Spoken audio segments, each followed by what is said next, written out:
What's up? What's up? What's up, y'all?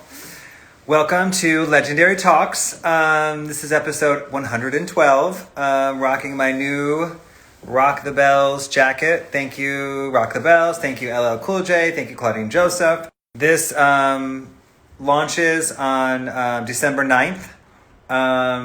And, you know, just a great, amazing jacket. Thank you. Thank you, LL, for watching last night. I really appreciate your support. We have the amazing Kim and Alaska joining us tonight. Old friends. Can't wait to chat it up with them. Hey, what's up, Lee Lawrence? Got some old school in the house. Kim is texting me. Okay. Kim, you have to... Hold on. Who... You can call us. Obviously, she hasn't done an IG Live. I'm going to request her. Kim and Alaska, very old friends of mine. Amazing, special people. So, Kim, I just requested you. You have to accept it, though. We're going to talk about many interesting, cool, fun things like we do on Legendary Talks. Last night was DJ Cassidy. Oh, God, she's using Alaska's phone. Hold on, I have to unrequest Kim and get Alaska. Last night we had Cassie recapping the Pass the Mic. That was great. I love that show very much. And then we have a very special surprise next week. I'm not telling anyone until we announce it next week. A very old school, amazing person that I think lots of you will be very happy about. So, exciting times here on Legendary Talks. Episode 112 with the amazing Kim and Alaska. What's up, Sydney? Sydney has an amazing new business venture that I'm excited to also talk about. What's up, Mary Poloni? What? Mary Poloni, you have to come on here and tell the story. Alaska, I've requested you. All you have to do is accept now. I see that you're on here, and I request you, so you just accept. Kim and Alaska, old school friends of mine. Mary Poloni, I didn't realize you followed me on Instagram. How amazing. You have to come on here and tell the story. I think people would love it. What should our drinking word be as well? Our drinking word, give me some options, and then we'll have Kim and Alaska choose. I think, hey, Tarion is unable to join. Hold on. Let me try it again. I think the drinking word should be dancing, love. Oh, what's up? Hey, boo. How are you? I'm good. Is this your first IG Live? Yeah. I could tell. It's my first. You called me in the middle. I'm like, boo, you can't be calling nobody in the middle of IG. I know. I'm waiting for hubby to get back. Alaska, he's on the way. Nice. Well, how are you? Say that again? How are you? I'm good. Thank you for having us. Good to see you. It's been a while. I do Legendary Talks. It's my 112th episode. And basically, I have people on that look important. So I thought you two would have some really good insight about the main man. So How do you do this, man? I gotta give it to the influencers. They got this on lock. guys, What's up, D? Hey, so family. first, Lee Lawrence is not here, by the way, and so is a lot of other old school people. Nice. What's up, Lee? So first, you describe yourselves separately to me as if I did not know you. Oh, wow. Me first? Yes. Okay. Where do I begin? My name is Kimberly V. My alias back in the day, as Damon knew, was Killer Kim, but I have now refined myself through the years. I'm from New York, the Bronx. Shout out to New York. And I'm married to this handsome lad. We've been together, married for 9, together for 15. And I will say that I'm a bit of a maverick. Yes, eclectic, fun, slightly crazy. New York City club kid. Yeah, New York City club kid. I would say that for sure. Now responsible adult. We're adults, still young at heart. and a lover of life and all adventures. No bad vibes ever. I'm the fun police. Well, is it the fun police? No, you're fun. You like to have fun. I like to have fun, but I'm kicking anybody out who's ruining the fun. Well, in a lot of ways, you are the police in general. You're going to regulate, Kim. I know you are. So, I only regulated the bottles at the table. That was it. police in general. If someone you want in a situation, you want Kim with you, you know. Alaska. So, describe yourself to me. Alaska. I'm originally from New York City, Haitian, West Indian. Originally from New York, lived in South Florida. Grew up in the music industry, started off modeling, acting. All that started from the nightclub scene, from promoting, bartending, doing doors,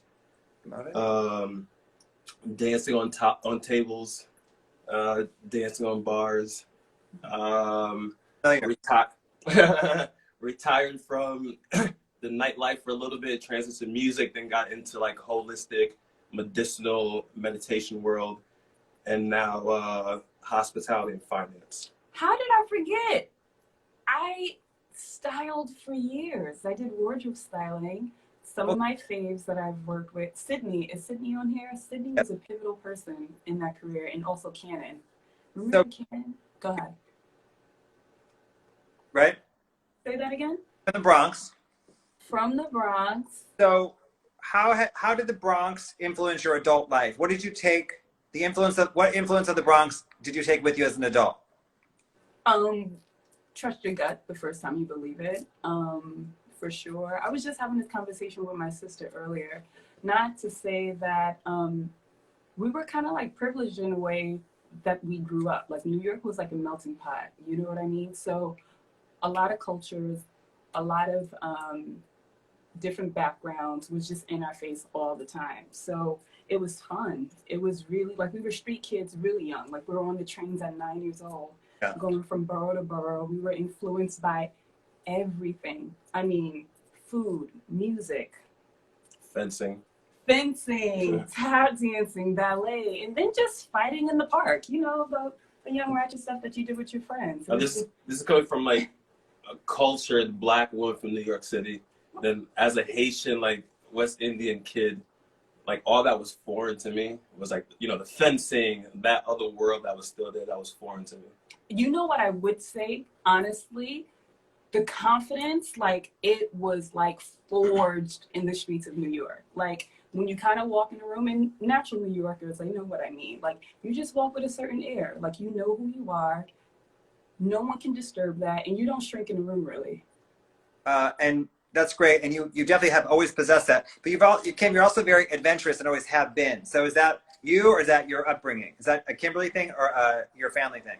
I think. What would you say? I think it's a Kim thing. I do too. Yeah. I think it's a Kim thing.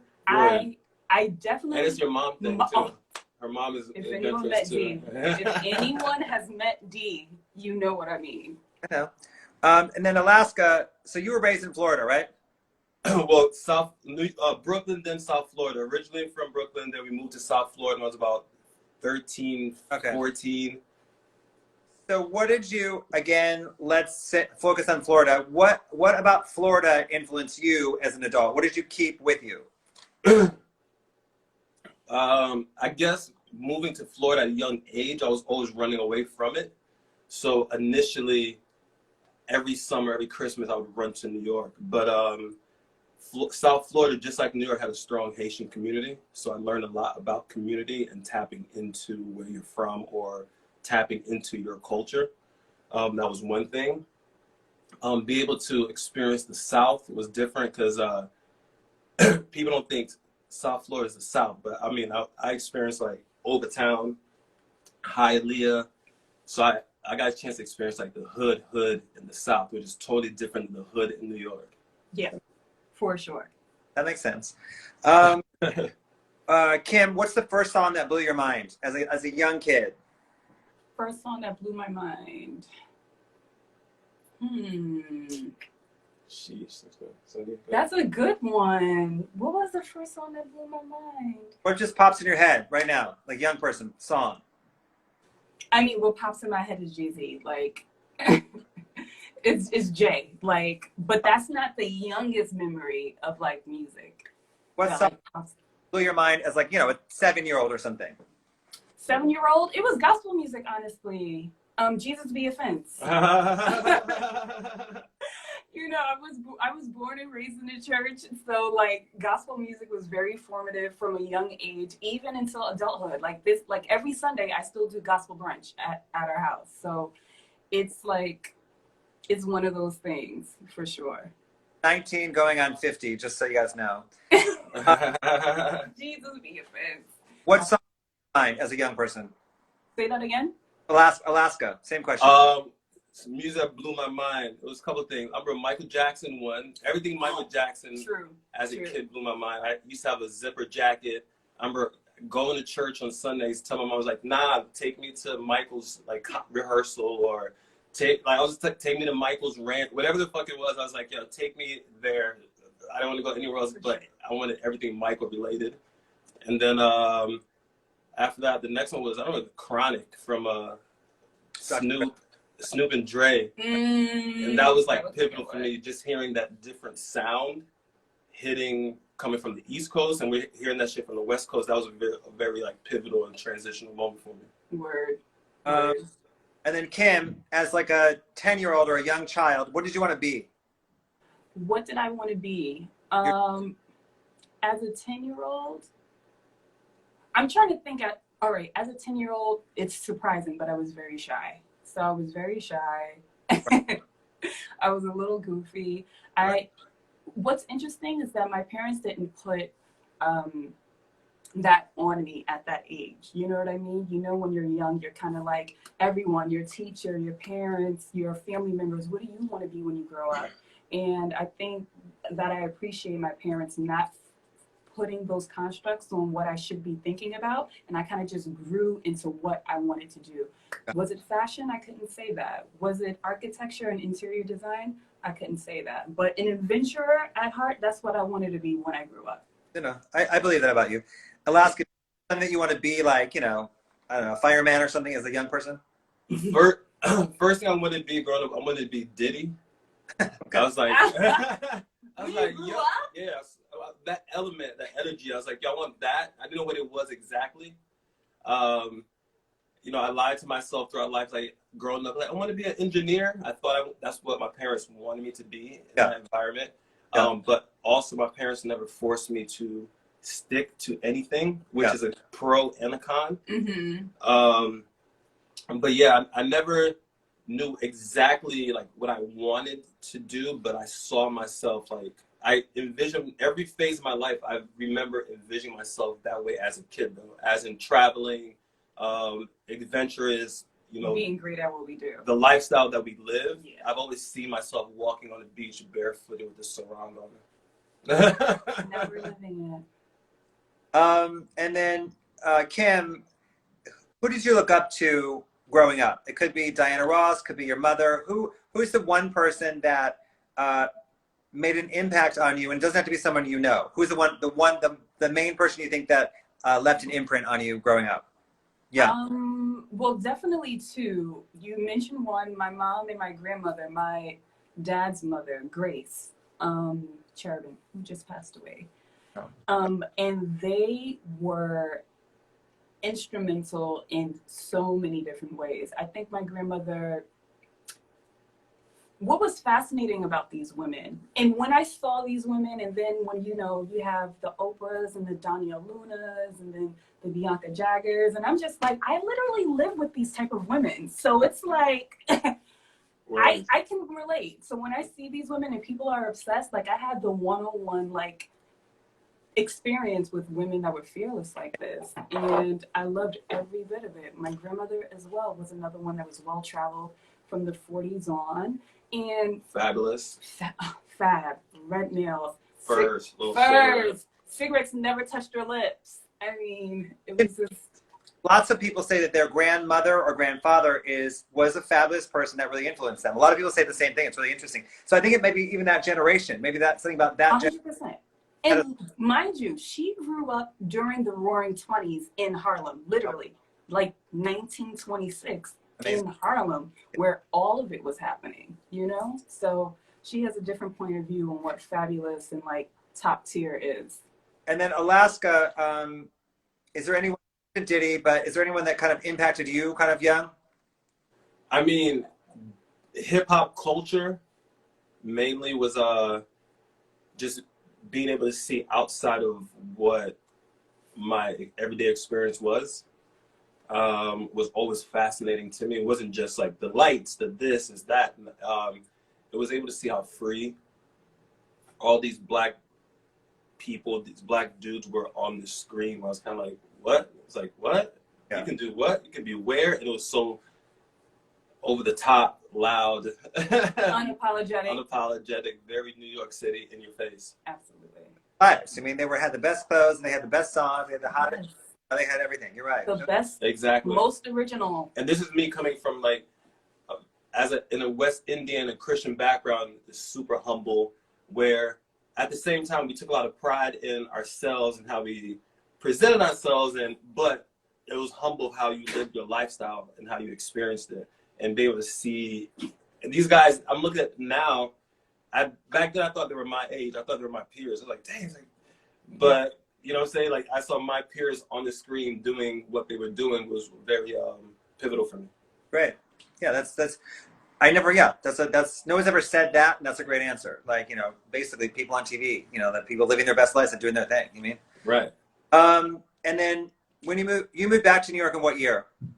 I mean, I was always back and forth. I think I officially moved back to New York when I was 22. Mm-hmm. What year was that? Around? Well, I'm turning 40 this year, so that's about 18 years ago. I know, right? That's about 18 years ago. Than me. How did that happen? Seriously. So what was that first year in New York, you living there, back in New York? What was that first year like? All right. So time it's hard for me to pinpoint exactly time frame where and what, but I do remember around the time of when Get Rich or Die Trying came out. So it was like maybe a couple of years before that album dropped.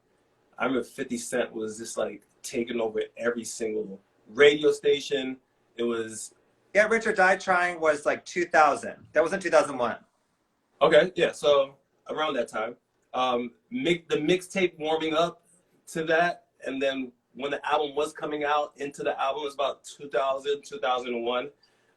So around that time, I remember the energy of everybody listening to the same exact song in their cars, inside of Foot Locker, inside of McDonald's, inside of a dollar van in New York City.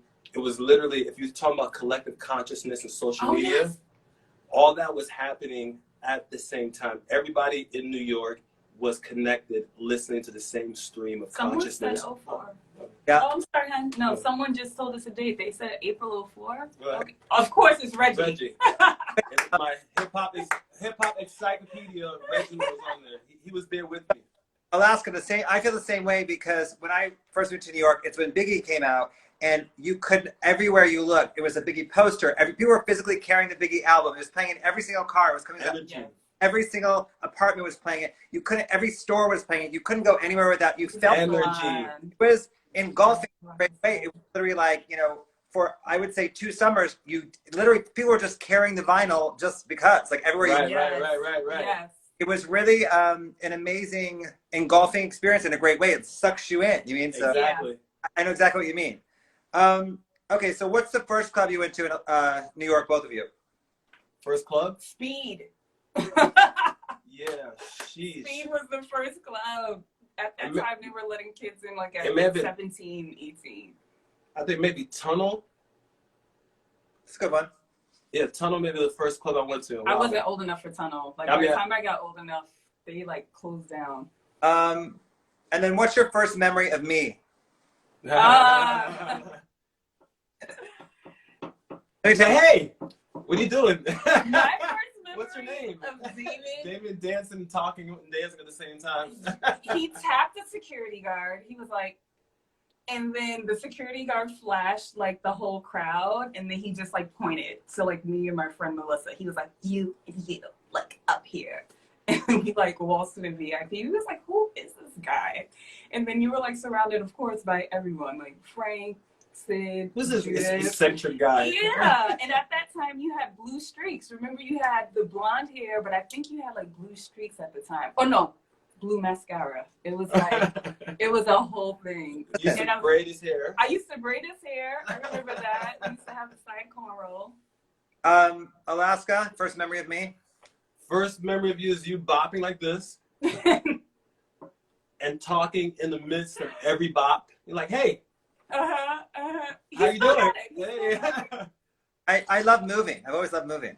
Exactly. You did. But in the midst of being the craziest city and you being super particular and picky, you're very we connected initially though, so it was very welcoming though at the same time though. Yeah.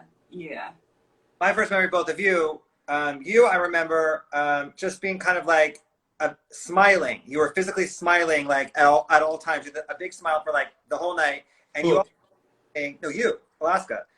And you were dancing kind of like the whole night too, dancing and smiling. And you just had that kind of, and your energy represented both those things. You were like, had a very happy energy and a very like dancing. And then I remember you thinking like, you were young. I think I met you when you were 19, but you were, you were already a very strong woman underneath it. I kind of like walked in as a strong woman, but didn't really know it yet. And were, really adventurous. You were like 19 going on 50, but also really strong. Word. I remember you dancing immediately and being like, so. I think that's how all three of us connected. All three of us were always dancing. Yep. We were dancing sober. And we were always smiling like crazy. It was like big ass smiles. All like, hey. And it wasn't normal dancing. Having a good time. No, we was like 5, 6, 7, 8. We was doing an 8 count. It was a whole battle. It was. So what clubs were you guys going to besides the major one in a moment? What clubs? I mean, Bungalow 8. Yeah, for sure. Spa. Oh, I remember Spa. Remember what's that spot with the floor lit up? Was that the spa? No. There was a place that the floor lit up. Marquee at the time too. Was Marquee, Bungalow 8, Spa, of course, Lotus. Cheetah. I was in Cheetah a lot. Yes. For sure. I remember that. House, Home. Yep. Remember Latin Quarter? Happy Valley, Pink Elephant. What was that? I worked at every single one of those clubs that you're mentioning. Every single I one. know, because we kept seeing each other randomly, but not speaking to each other until one day we was like, oh shit. Yeah. And then once Butter. Butter was a good one. That was crazy. Butter was crazy. Okay, so describe Lotus from your guys' perspective. Lotus.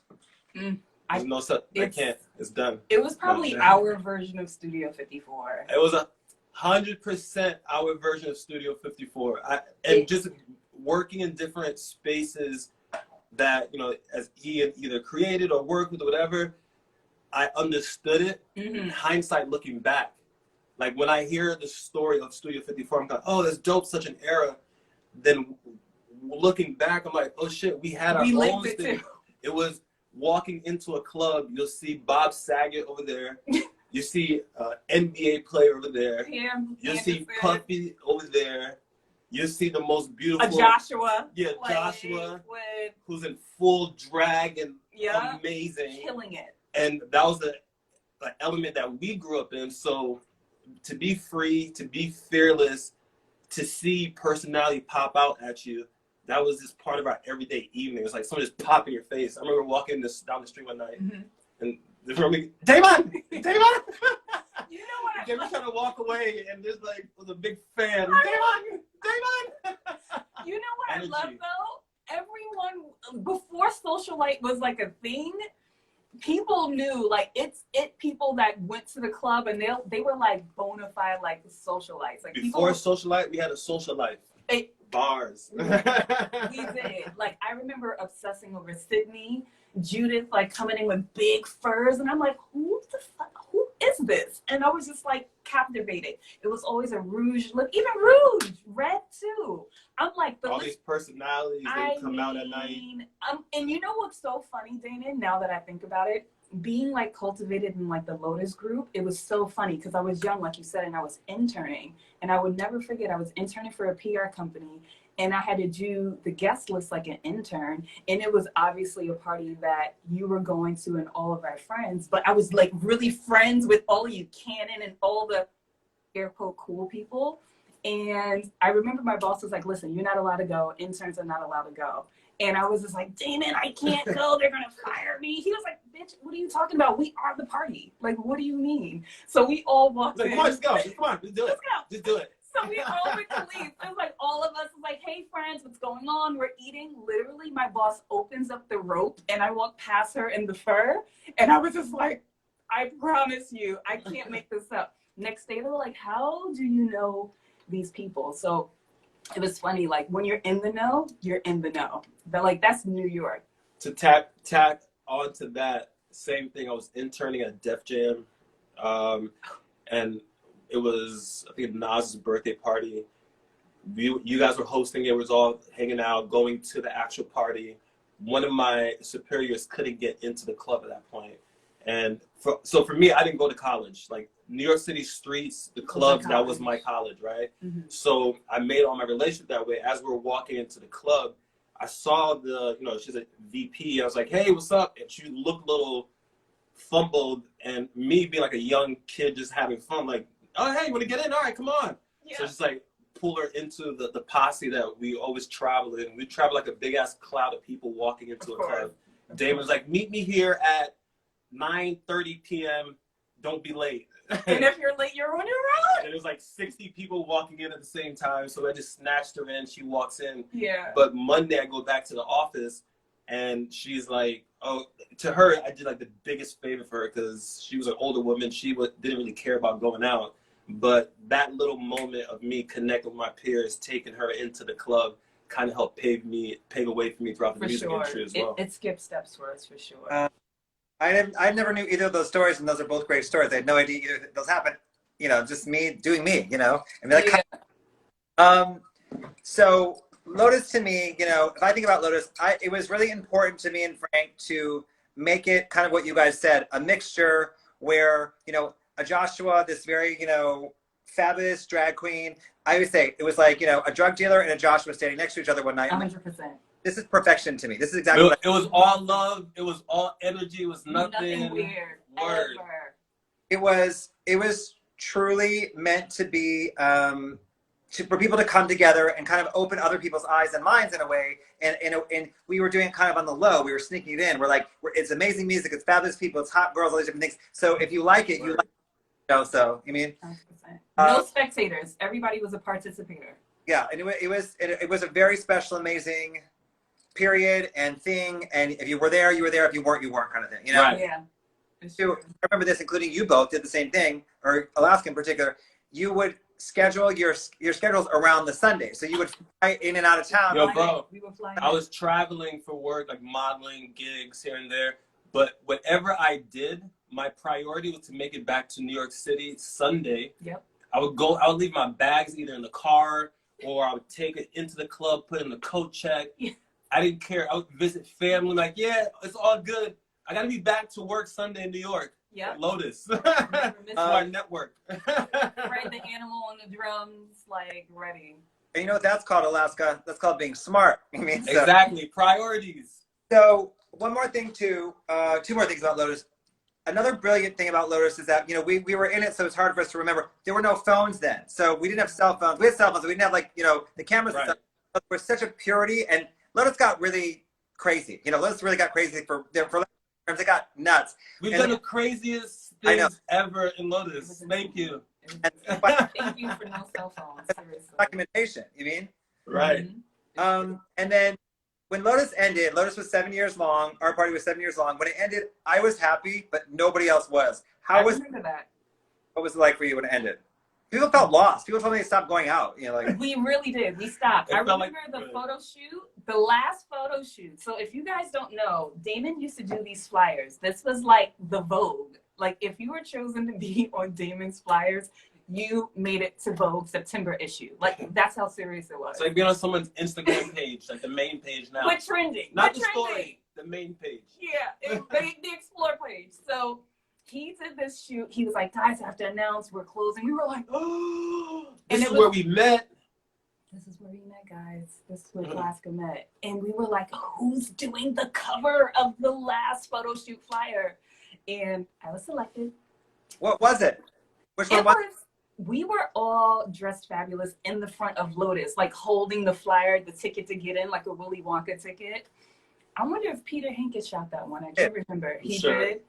Fabulous photographer. And it was the end. I felt like the end of the era. Like, once he took that final shot, and we were like, we just need to hold on to it because this is the closest we're going to get to this again. It was just like, It was the I was close, heartbroken. closing down Lotus was like the pandemic. Everything shut down. The whole damn city shut down. Like, damn, ain't no more clubs. Nobody's going out. Like, what do you do now? You know what I mean? It's like, That was the birth of the lounge. right. When we started going to lounges, we became adults. Well, no, I would say people always ask me what's after Lotus, Damon? What do you do after Lotus? And I did Gold Bar, which I thought was brilliant. Lotus That was cute.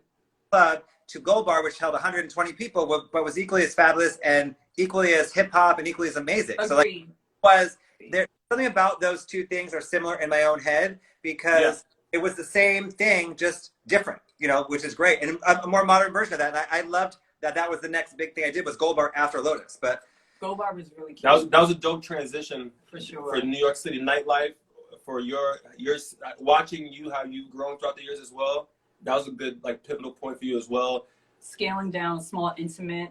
Right. Made Kim and I, that's when we kind of transitioned a little bit outside the night scene. I think we were so hurt from Lotus that she dove more into the fashion styling. That's when I went into the music industry as an executive. Wait, one more thing before we get into your guys' becoming adults and having careers. So you guys to me are like the generation, the last generation right before the influencer thing. So We're the influencer. So I influence influencers. the influencer of the decades, plural. So no cap. I personally, you know, it happened, you know, you guys are the last generation that didn't really get the influencer thing. It was like the next generation. So I initially resented it. And I'm like, these people, you know, like I have been influencing for 10 years and in a true, authentic way. Yeah. But then I thought about it. I'm like, you know what? The reality is it's a business and it doesn't bother me at all. Initially, the first 2 years or year, I was like, screw this. But then I kind of got hip to it. And I just wonder what you guys think of like influencers because you guys, like I said, you're like the tail end of the beginning of it. You mean? So Yeah. what do you No, go ahead, babe. It's interesting to see. I think at first, just like the shift of anything, I was like anti it.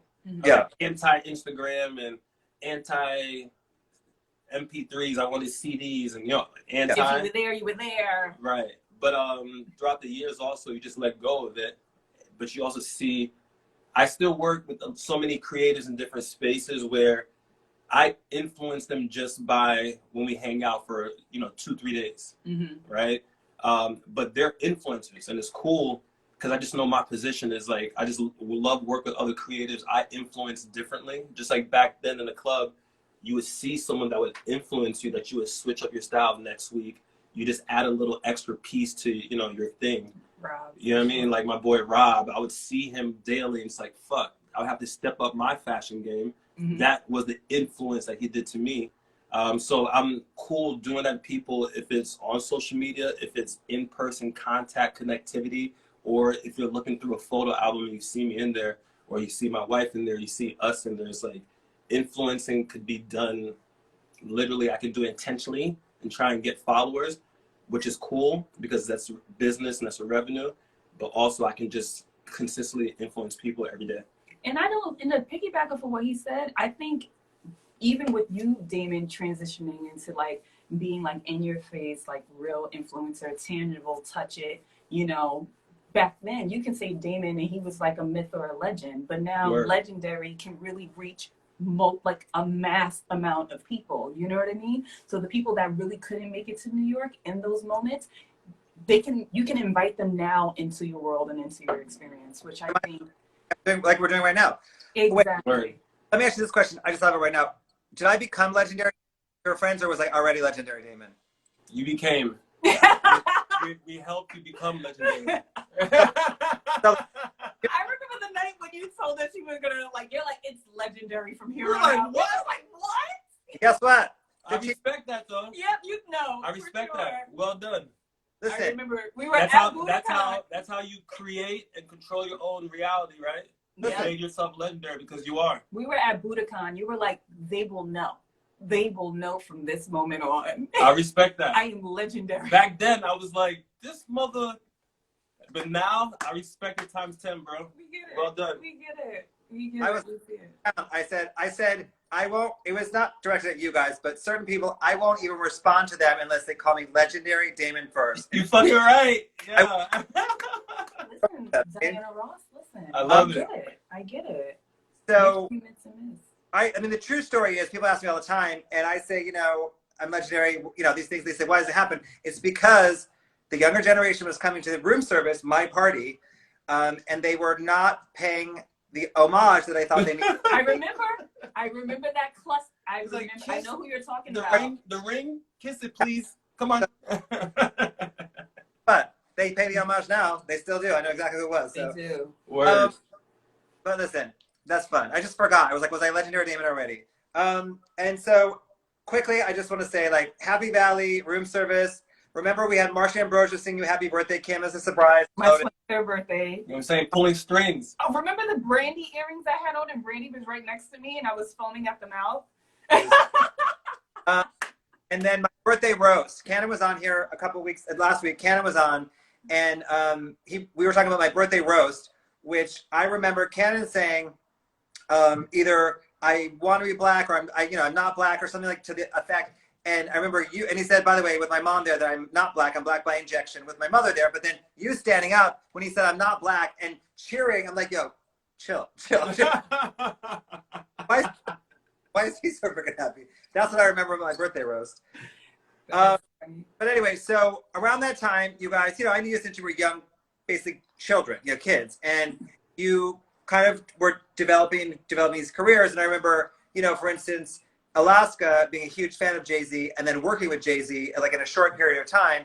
And Kim all of a sudden became, an on-the-scene stylist, really kind of overnight in a great way. Manifestation, bro. That's like when you manifest as a kid, just how you manifest, you become legendary Damon, a stylist, or that has been the process. Just that, as we're talking now, I appreciate you bringing that up. It's like we wanted to do something, we saw it, and just like that, no distractions, no delays, no social media, none of that. It was just. And what I will say, Damon, you literally opened up my eyes to other things that you can do. The amount of people that we have connected with through Lotus, I'm like, you do what? What does that mean? How do you even get into it? They didn't even have titles back then. The creative directors didn't have the titles. The stylists didn't have the titles. I mean, the PR, all these things that we have titles for now did not exist. It was just meeting cool people that did cool things all the time. And I was just like, I really, really appreciate that in my young adult years, being able to see that, visualize it, because it really broke the ceiling for me. It really was like, oh, I can do that. Let me shadow, let me talk, it gave me the permission to not do the traditional thing. Damon's famous line, just do it. Just do it. Just do it. What do you mean? What do you mean? Just do it. I'm like, what? Yeah. And what I also appreciate, let me give you roses. You have this thing about stop complaining that people didn't put you on, put yourself on. And that rang true in how I move. I was like, I'm going to show this mother. It rang true because people now being older or growing or aging or whatever, people are entitled, maturing. People are entitled, because they have access to you, that you have to put them on. And of course, we believe in building, we believe in community, but those streets of New York, if we did not look the part, if we did not get there on time, Damon was like, only the best survive. Yeah. Only the And best. then when Damon tried to act like that, I was like, yo, Damon, we gotta show you we the best. We gotta survive. Only the best survive. If you are not on, you need to put yourself on. If you need to get snatched, get freaking snatched. Do not come for me for no handouts. So it was a hard knock life. I believe in love. I believe in tough love. I always have. You know, I'm not. Yeah. I'm like now or forget it. You mean? But my thing is that, you know, I realized that because, you know, I indirectly started mentoring people even in my early 20s. I just started doing it. I wasn't consciously doing it. It was subconscious, and I did it. I've done it to this day. But I, you know, realized in myself that I did it all on my own. Like, I holding my hand. So. Facts. So I think that's the only way, and I'm tough and strong and work hard and a hustler, all these things. So like, that's the only way you learn those things is doing it on your own. If someone babysits you the whole time, you don't learn. You can't do it. And you don't appreciate it when you do get it. Yeah. It's like, yeah, it's taken for granted. So yes, you're right. It is a very thing that I've always lived by, you know. Legendary school of hard knocks. For sure. And I love got with it quick.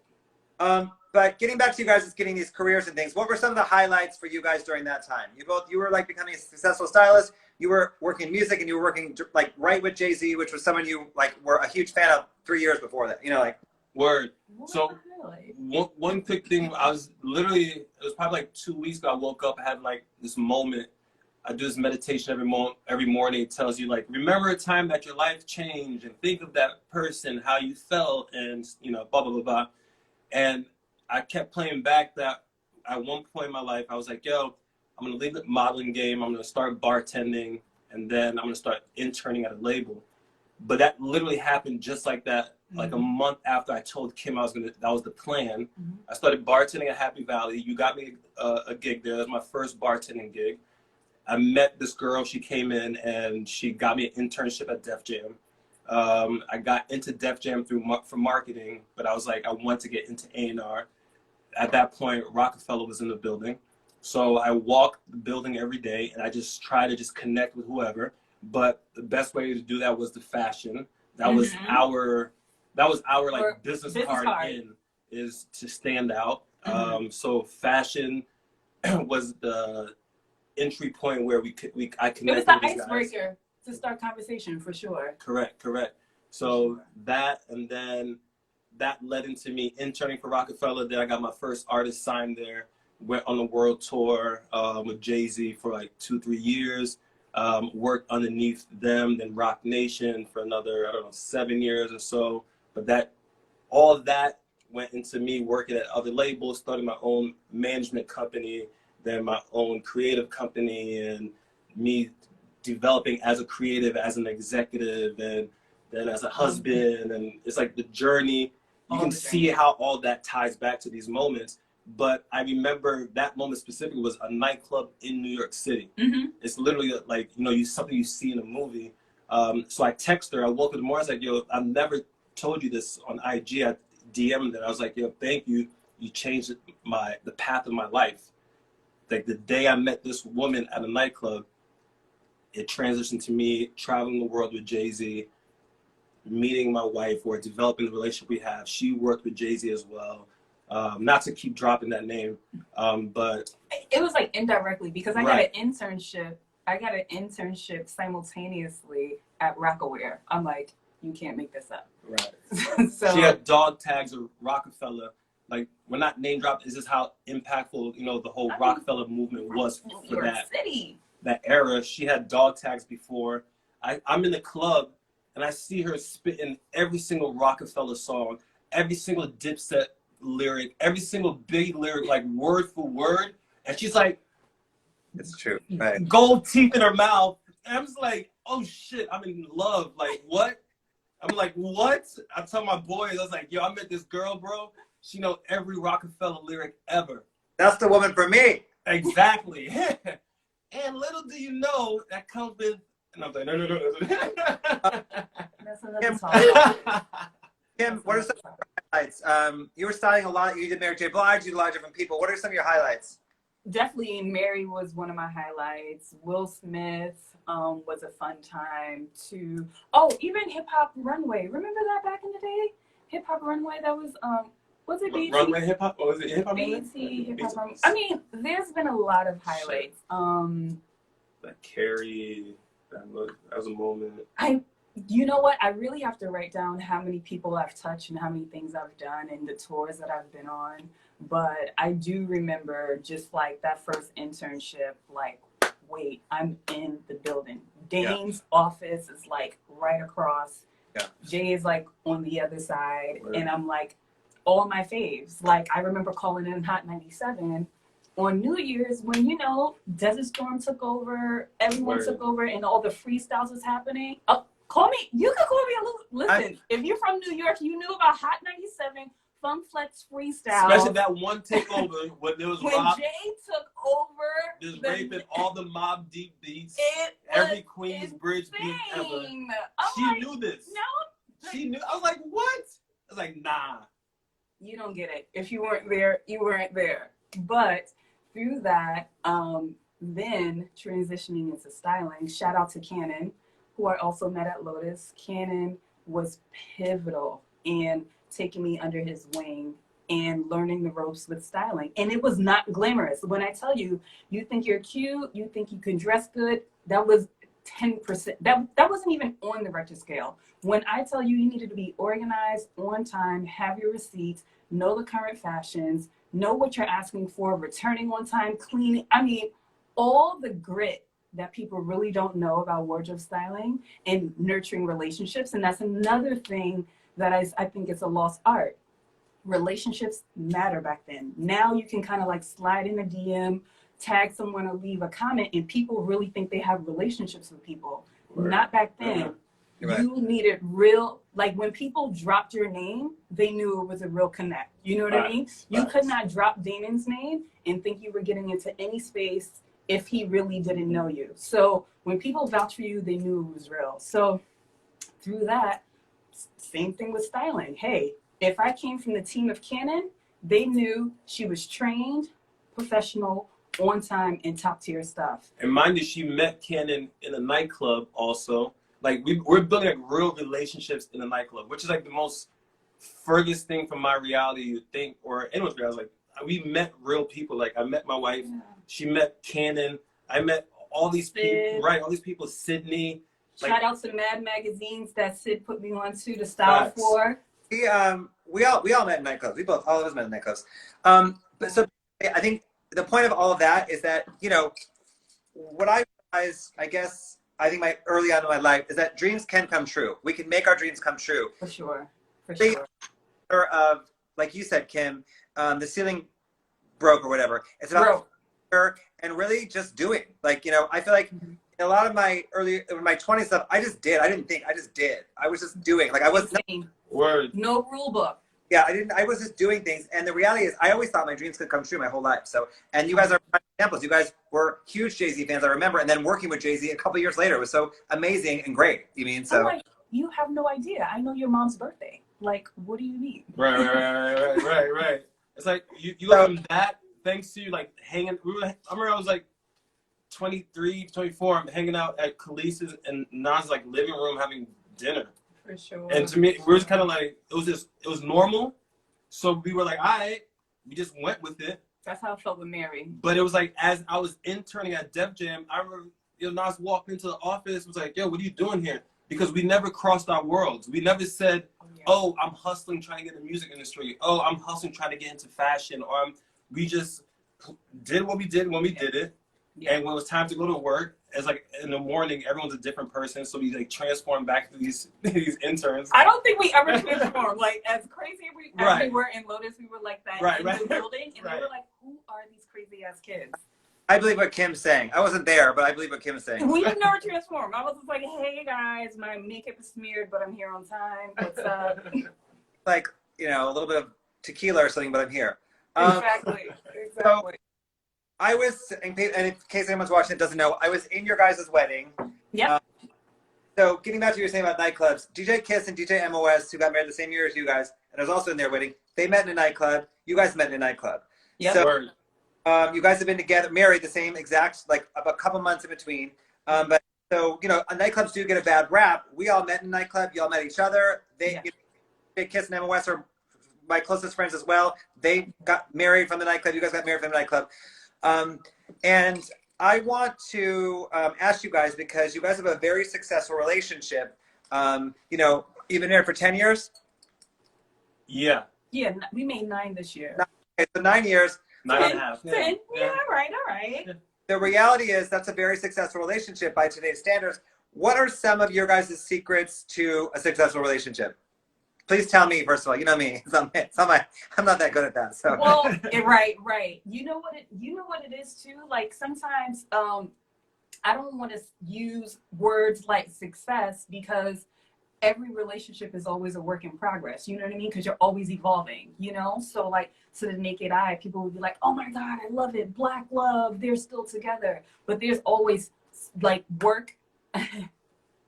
There's always work I have to do on myself. There's always work that he has to do on himself. But I think one of my takeaways is always showing up. Like you have to, when people say you have to commit, you have to commit. Like every day you have to be like, all right, I choose to be here.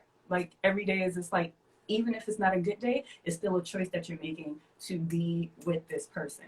You know what I mean? Because when your relationship and the growth is being stretched, you're going to have to dial back in and really weigh it all out and be like, is it worth it?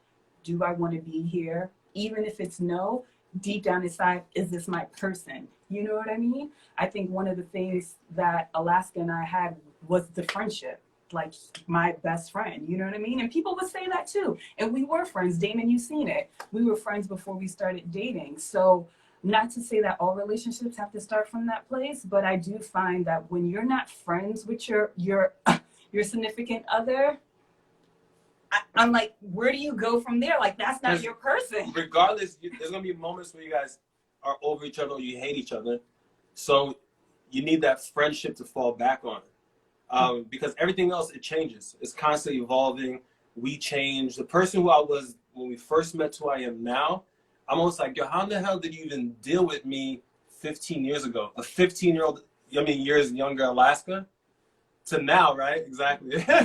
Why are you shaking your head? So, but it's also the being open-minded, right? Just being not stuck to who you thought you that person once was. Of course, Because we're constantly changing. So that openness and saying like, oh shit, you're a new person. I remember the day when she had to tell me, it's like, oh, I'm a woman now. I remember she was a tomboy. So I was always treating her as such. And then she's like, I'm a woman. I was like, oh shit, she is. So like, I just had to switch up how I approach her.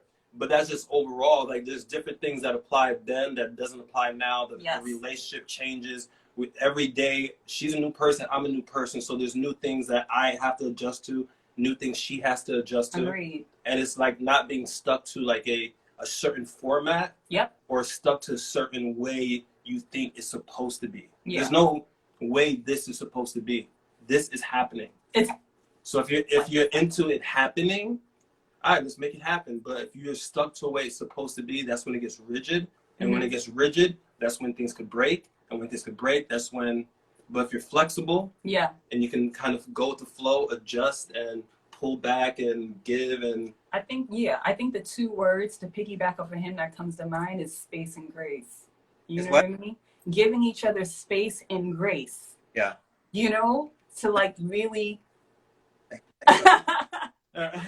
Space and grace, like just to kind of like be human. Because you guys are kind of saying that old adage, give and take. It's about give and take. It's about, suitable and like, and growing and, really not being stuck, basically, just continually growing with each other separately and together, kind of thing. But that's absolutely just thing, so. Word. Absolutely. And then let me ask you this. So what does black love mean to both of you? Those people are. Alaska first. I always tell people I stumbled into black love because my wife is black, but for me it's just love. It's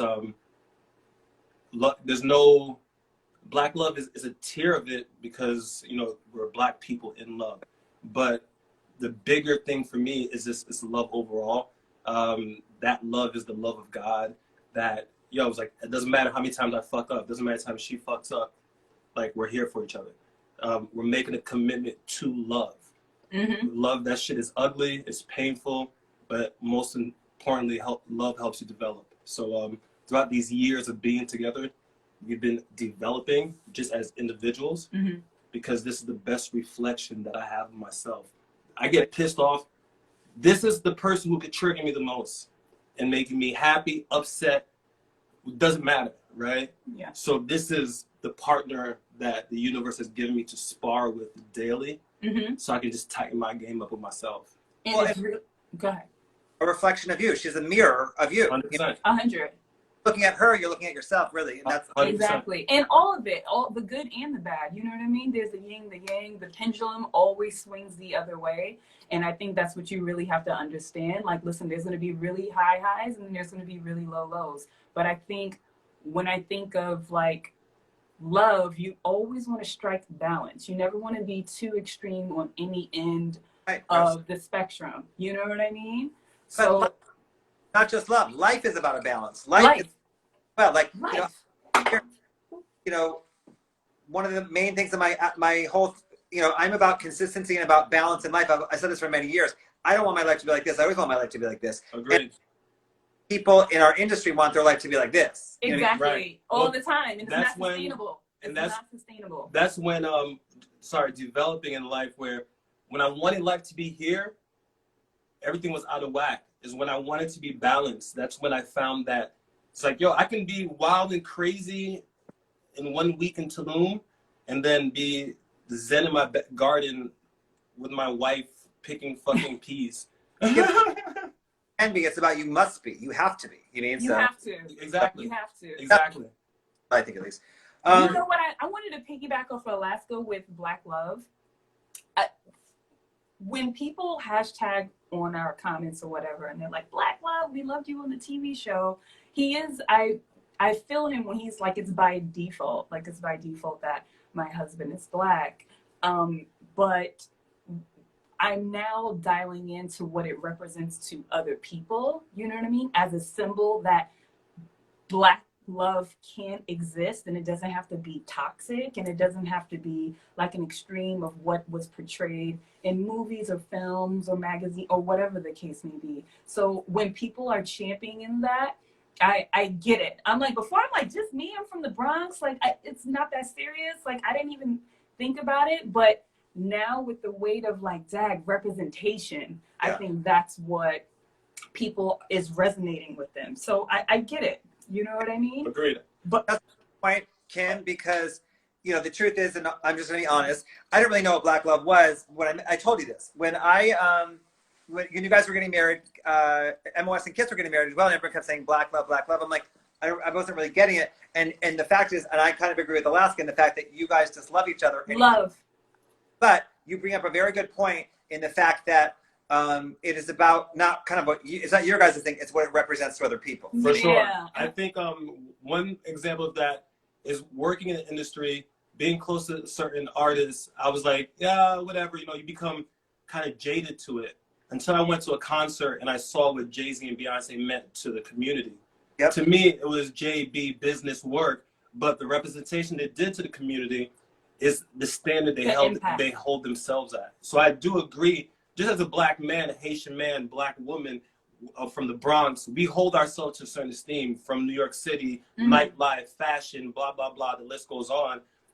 Yes, we hold ourselves to a certain standard that represents for Black people. So I don't ever want to minimize that. It's never lost on deaf ears and blind eyes. Like, I understand it and I hold it close to me. But through that Black love experience, I always want to let people know that Black love is tough as well, and it could be ugly, but the beauty of it is that we can get on the other side of it.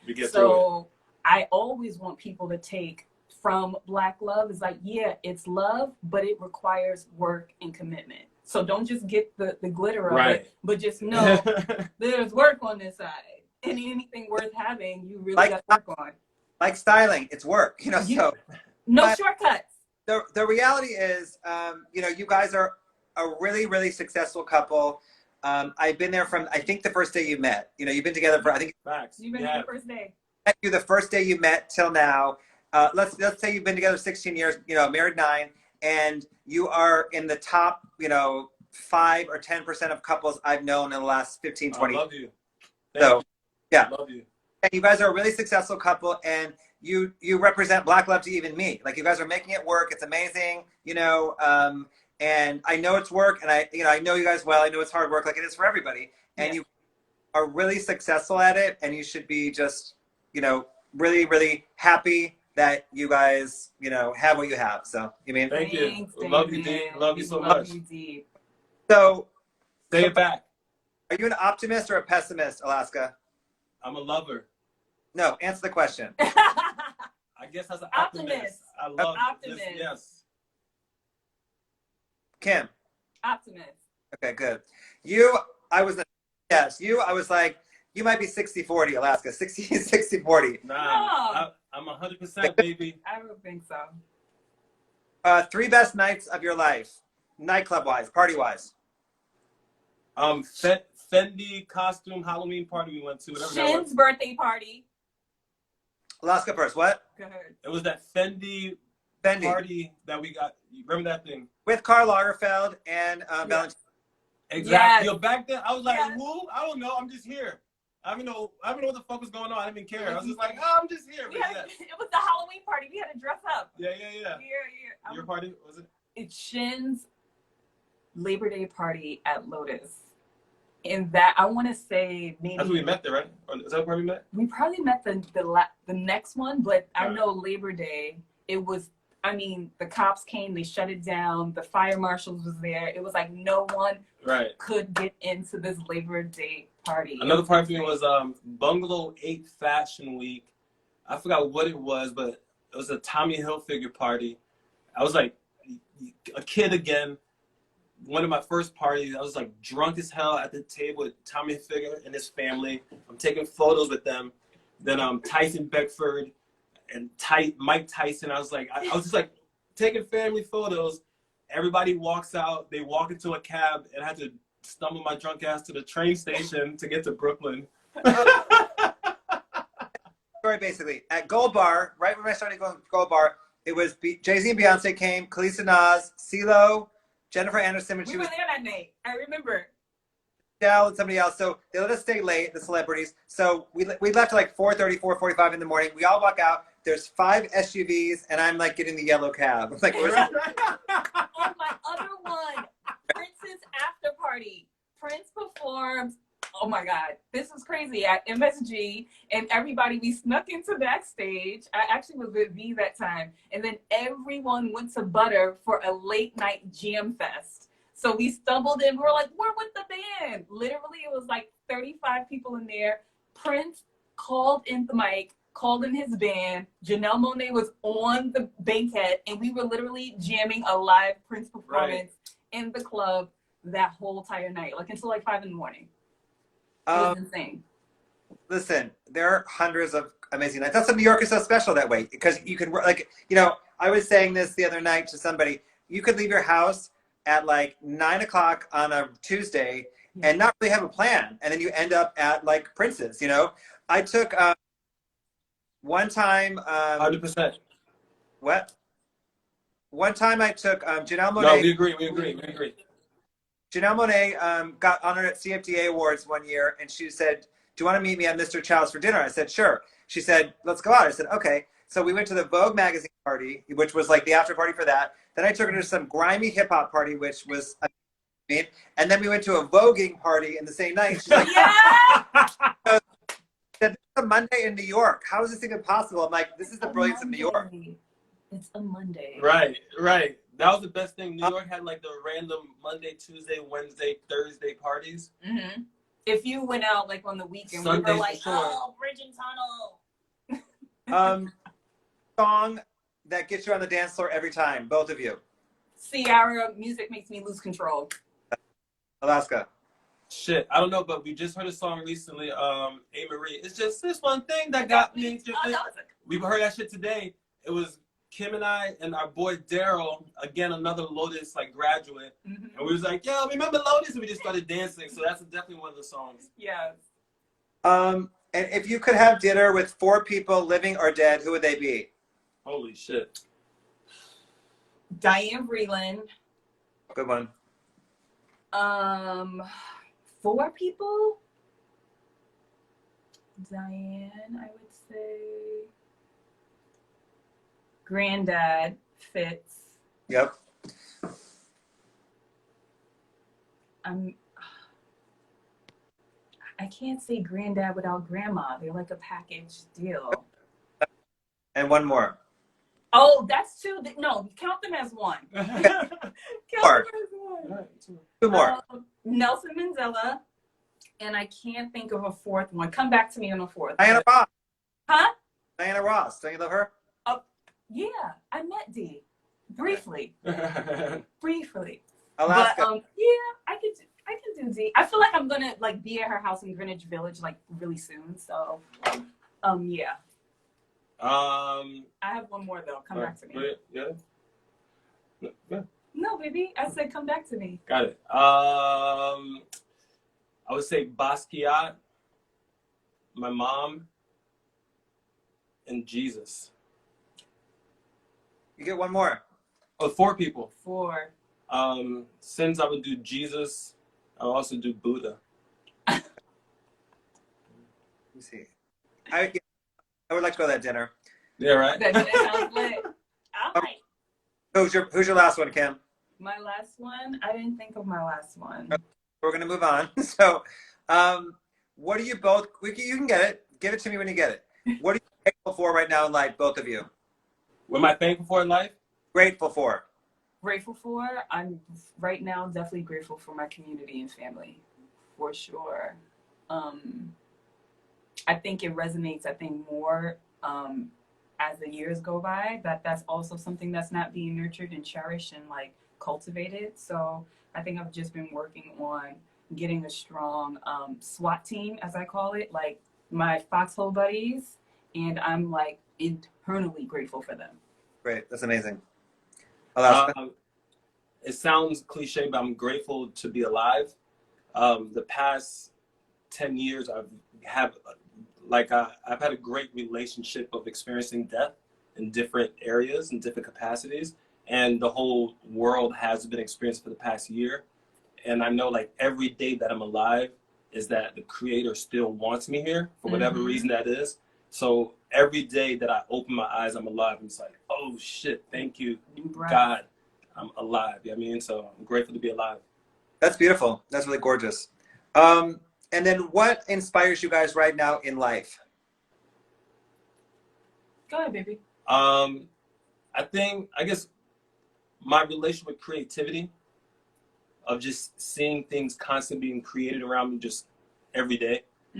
From my wife creating like this crazy real estate retreat project she was working on it starts as a ideal that she jots down, then you see it multiply. You see our backyard, how she sketched it from nothing, and this is oasis now. I work with a lot of artists. They're inspiring me. I just dove into the stock market, and me being able to create my own streams of revenue without depending on anyone. Every single time that I see something being created around me, it's super inspirational. Like, oh shit, just creativity. If I have an idea that comes up, I'm just like, I start dancing and singing around because I'm so happy because creativity is still flowing. Facts. I think what's inspiring me is that I see more and more of my close friends and family living in like their authentic selves. And I love it. Like everyone is like arriving, like, bitch, I'm here. Bitch, I'm here. This is who I am. This is what I want to do. And it's just like peeling off the layers of the fearlessness. And I think I'm inspired by that daily. I do feel that I am fearless, but I also feel like sometimes I shrink. So having those inspirations that's always a mirror of like, dang, they're walking in their authentic purpose. And that is so lit to see. Well, Kim, you found it early. You know, I was there. You found yourself early, let's say. And I think pretty early, to be honest. And then people usually, it takes them a couple more years or a little longer. And I think to see, you know, people close to you finding themselves is probably really inspirational. That would be great. It is. That's beautiful. And finally, last question. It's 2020 has been obviously a crazy year. A lot of people aren't working, all these different things. How can we or people watching support you right now in your lives? How can we support you? Go ahead, baby. One, that's a great question. Thanks for asking. I believe in everything I do, I give back. Just because I understand it's this flow and it's exchange. So all I want from you guys is love. And literally, if you're thinking about me, send me love. If you see me on social, send me love. I'll literally tell you I love you. It's not on some like, it's just an exchange of energy. And I think there's a lack of exchange of energy that's happening. What's that? He will. He definitely will. Trust me. That's right. I love you, Damon. I really believe it. It's not even, it's hard for me to articulate into anything else besides just exchanging this energy with people. Because honestly, not to sound cliche, right, but I'm abundant. I lack nothing. I don't need anything. I want to share everything. Mm-hmm. And I think that's the same energy. I just want to keep it going back and forth. So I love you, Damon. I love everyone in this chat. Sydney, I see you. Yes, Sydney. I love you. You don't understand how obsessed I was. Yeah. I love you. Love you. How can we support you? You guys are too cute. How can we support you? Same thing. I mean, keep me prayed up because I'm praying for all of you guys. Seriously. Like, I'm like dialing back in, listening to my ancestors, guiding me. And I just want to, same thing with Alaska. I'm on the same wave of giving back. I think a lot of people know that I operate in that space anyway, just always being a giver and wanting to see people succeed. So the same love that I want to give and I want to pour into other people to succeed, just like ricochet it right back over here. Like we're not holding anything from anybody. Like I send people tips of information of whatever I'm doing. If I'm working on a project, if it's with a creative, I let you know, support it. If I'm in the stock market and I'm cashing in, I try and support people. I started a group text of giving people information because I'm not holding on to anything. Mm-hmm. I'm sharing everything. On social media, if I end up selling you a t-shirt that says biohack and that's my experience, just support it and listen, buy it if you rock with it. If you need your house redone, I'm right over here too, and I'll feng shui the whole thing for you. She feng shui my entire life. I live on a set of just energy, just like perfectly balanced. Like all of our homes, from our very first home in Harlem to all of our homes out here, it's like she has this way of just setting up the house where the energy is just so healing. I want to heal people through their spaces. That's it. First of all, you guys are so deep. I forget that you guys are this deep, but you guys have always been this deep, both of you. Like, I knew you when you were literally teenagers. Well, Alaska was probably 21 or something, but you guys are very deep, and I kind of forget that. But Kim, at a very young age, it's, as you're talking, came to me, you've always been this person. You had a really good instinct and gut with life. I mean, you had a really old soul, and you had a warmth about you, and so do you, Alaska. You guys have always had this warmth. And Alaska, you're saying you want to give off love. You do. You do. When people see you, I think that you exude it, and that's why people are drawn to you. So sometimes, like, people think there's an ulterior motive behind it, and I get it, coming from New York City, or coming from the nightlife, or coming from the music industry, or the entertainment world, fashion, and I always forget that people aren't used to that. So once they meet me, it's kind of weird. I'm just like, what? I'm just trying to fucking love you. I just want to hug you, right? And then after a while, the relationship, they start understanding. But I get it. Like, as an adult now, it's like, I just, cool. If you don't understand it, hopefully one day you do. But if you don't, and hopefully I'm still here for you to receive this love. But I know the thing about, once you're gone on this planet, that's your last chance to be able to impact somebody. But you're doing your job. It's up to them to do their job. That's what it is. Absolutely. Correct. And always know, like, no judgment. Come back around when you catch up. You know what I mean? Like, we're here. But yeah, like, you're doing your job, giving it. If they don't want to receive it, that's on them, So Word. That's on the whole time, but I thought I'd, not do that. Thank you for not being extra in your living room. I mean, be legendary. I am. So the thing is that, we have a lot of history, guys. It's so funny talking to you guys. We have really a lot of history and a lot of moments where we were together for these major moments in all of our lives, during that time especially. Right. 100%. But I do want to thank you guys for doing this. It was very fun for me. This is my 112th episode. Congratulations. Thank you for having us. I love you. I appreciate you for following up and supporting us. Yes. Thank you. And then I want to acknowledge you guys. You know, on this show, I've had every single person I've invited to be on here is someone that I think that has been very important to culture. And you guys have been very important to culture in the fact that you came in the scene as young kids. You had dreams and a purity about, both of you had a purity about you, and you wanted things. You were ambitious and you got them, and you've grown. You guys are an amazing couple that has, like you said, been great representation of what any couple can be, what a Black couple can be, what love can be. And you guys have really grown into these amazing adults that I literally watched, and you and you're 18, Kim, to become this adult. So it's been gorgeous to see, and I'm really happy for you guys. I'm really proud of you guys. So Thank you, Damon. Thank you. We love you. We love you deep. We I love love you. Yeah. Ah, you said it. You said it for the world. You love me, Damon. bye, guys. Later. Later, David.